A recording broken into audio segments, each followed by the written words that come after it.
Smoke weed every day. Smoke weed every day. Merhaba dostlar, kanalıma hoş geldiniz.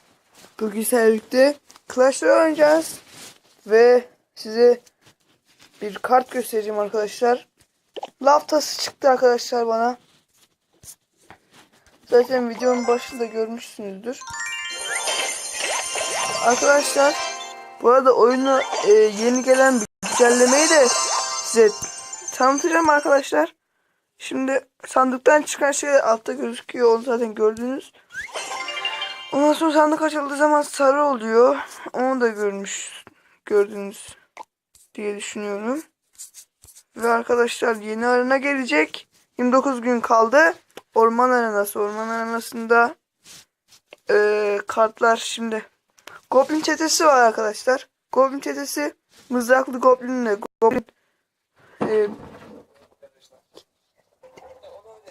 bıçaklı goblinin birleşmiş hali. Onlar 3 iksir. Ondan sonra bir tane kağıt gibi bir şey fırlatan goblin var böyle. Boru gibi bir şey fırlatıyor. Bir de bir şey daha vardı. Bir de cellat var. Böyle anlatınca da olmuyor da. Bumerang gibi bir şey fırlatıyor. Ondan sonra buraya gelen kartta arkadaşlar böyle 2 tane araba var. Üstünde bir şey taşıyor. Onu taşırken hızlıca kaleye doğru, yani prens gibi çarpı 2 hasar vuruyor. Koşarak gidiyor prens gibi. Sadece kaleye gidiyor arkadaşlar. Ya ben fazla anlatamadım şimdilik de. Hadi söylemiş olayım. Ondan sonra elektrik büyüsü gelecek. Bu da öbür kartlarda bunlar arkadaşlar. Ondan sonra destansı kartlarda indirim yaptılar. 2000 altındı 1000 altın oldu. Destansı sandık 10.000 altın diye 2500'e düştü. Ve 10 destansıyı da 15 destansıya çıkarttılar arkadaşlar. Ve bu pazar günü olur mu bilmiyorum da. Pazar günü için pazarda destansı pazar oluyordu. 6 tane kart oluyordu ya. Ona bir şey daha eklediler. Pazar günü destansı kart isteyebiliyoruz arkadaşlar. Burada sıradan ve ender oluyordu. Destansı da isteyebiliyormuşuz. Ondan sonra taş sandığı, klan sandığı gibi diye bir şey geldi arkadaşlar. Herkes taş topluyor. Onlarla sandık açılıyor ama içinden ne çıkıyor bilmiyorum.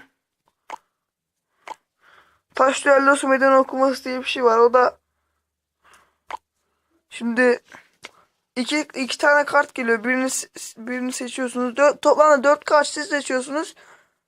4 kartta rakibini seçmediği kartı alarak bir deste oluşuyor arkadaşlar. Şimdi denemek isterdim de şimdi çevrim içi tek ben varım. Onun süresi de bitiyormuş yani. 3 gün sonra. Burada da oynayabiliyormuşuz. Yarın da buradaki başlıyormuş. Başka da söyleyecek bir şey herhalde yok. Şurada haberler diye bir bölüm geldi arkadaşlar. Burada Royale ile ilgili haberler var.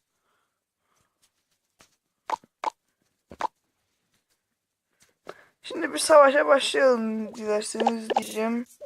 Deste. Güzel destemiz güzel ya. Başlayalım arkadaşlar.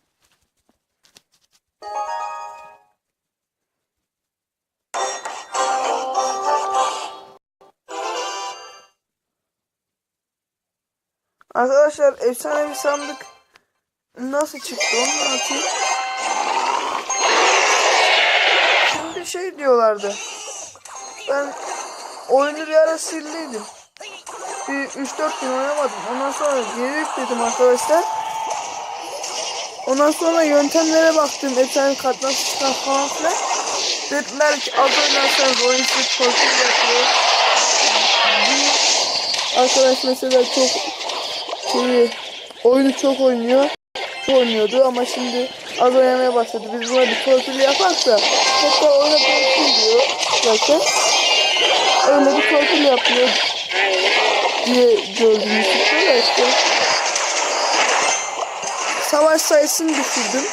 Günde 2 savaş yaptım çıktım. 2 savaş yaptım çıktım. 2-3 gün sonra sabah oynadım bir iki tane savaş yaptım. Efsane sandık geldi. Acayip şaşırdım yani arkadaşlar. Az oynayınca demek ki yani önceden çok oynayacağım. Ondan sonra düşüreceğim. Mesela dedi ki bu oyuncu yetmiyordu. Bu oyuncu şimdi az oynuyor. Oyuncu kaybedebilir misin? Bu oyuncu oynayabilir. Daha çok oynasın. Evet, bence bu gerçek ya. Yani mantık hem mantıklı hem de işe yaradı yani. Herkesin işe yaramıyor ya. Ama bu kadar da çabuk işe yaraması biraz ne bileyim ben zaten 2-3 günde oynamamıştım. Çıktı işte ya. Olmayın işte ben böyle konuştum. Şimdi hala topu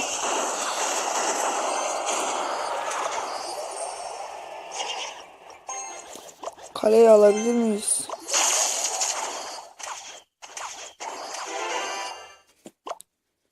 Şuradan balonu salalım.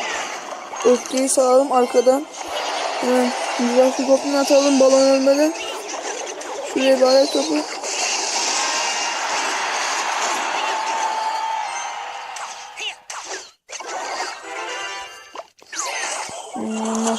Şimdi lav tası atacağım. Şu sol tarafa lav tası atacağım.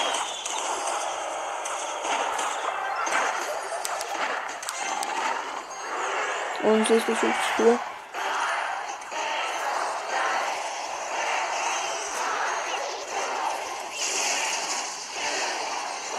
Hadi be. Yenildik arkadaşlar.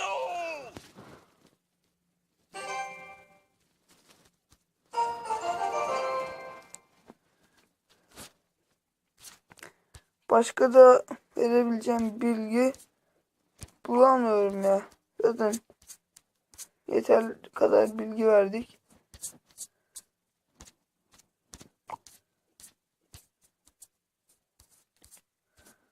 Arkadaşlar bugünkü ömrü bu kadar. Başka videolarda görüşmek üzere. Şimdilik hoşça kalın. Yorum yapmayı, beğenmeyi unutmayın. Abone olmayı unutmayın.